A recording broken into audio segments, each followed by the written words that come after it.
कृष्ण। ॐ श्री परमात्मने नमः। श्रीमद्भगवद्गीता अथ द्वादशोऽध्यायः। अर्जुन उवाच एवं सततयुक्ता ये भक्तास्त्वां पर्युपासते ये चाप्यक्षरमव्यक्तं तेषां के योगवित्तमाः। श्रीभगवानुवाच मय्यावेशमनो ये मां नित्ययुक्ता उपासते श्रद्धया परयोपेतास्ते मे युक्ततमा मताः। ये त्वक्षरमनिर्देश्यम् अव्यक्तं पर्युपासते सर्वत्र गमचिन्त्यं च कूटस्थमचलं ध्रुवं सन्नियम्येन्द्रियग्रामं सर्वत्र समबुद्धयः ते प्राप्नुवन्ति मामेव सर्वभूतहिते रताः। क्लेशोऽधिकतरस्तेषाम् अव्यक्तासक्तचेतसाम् अव्यक्ता हि गतिर्दुःखं देहवद्भिरवाप्यते।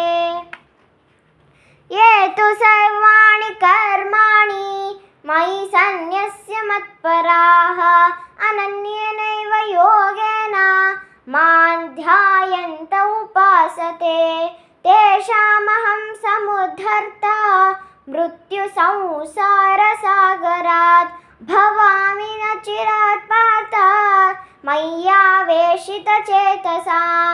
मय्येव मन आधत्स्व मयि बुद्धिं निवेशय निवसिष्यसि मय्येव अत ऊर्ध्वं न संशयः।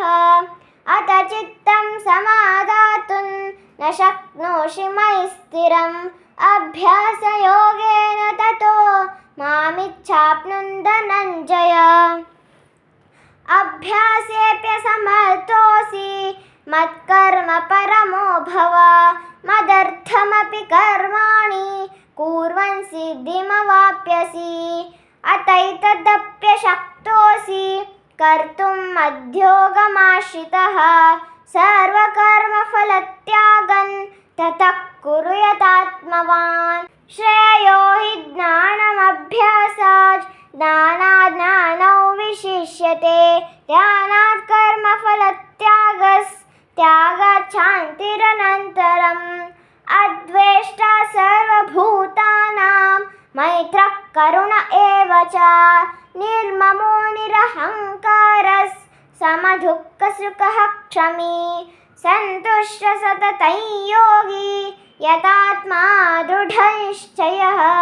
मयि अर्पितमनो बुद्धिर्यो मद्भक्तः स मे प्रियः यस्मान्नो द्विजते लोको लोकान्नो द्विजते च यः।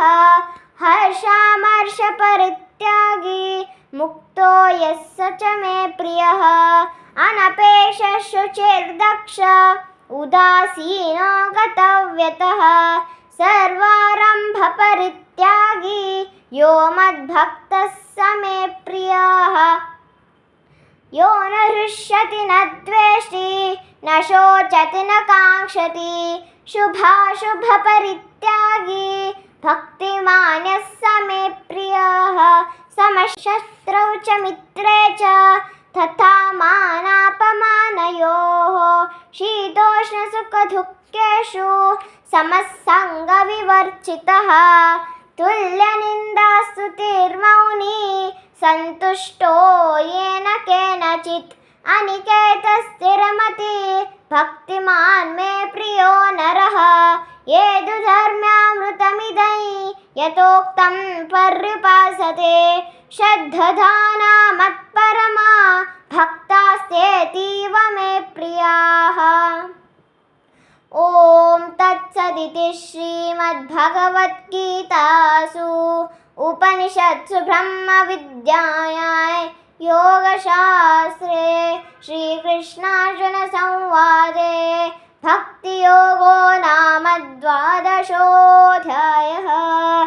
ॐ श्रीकृष्णार्पणमस्तु।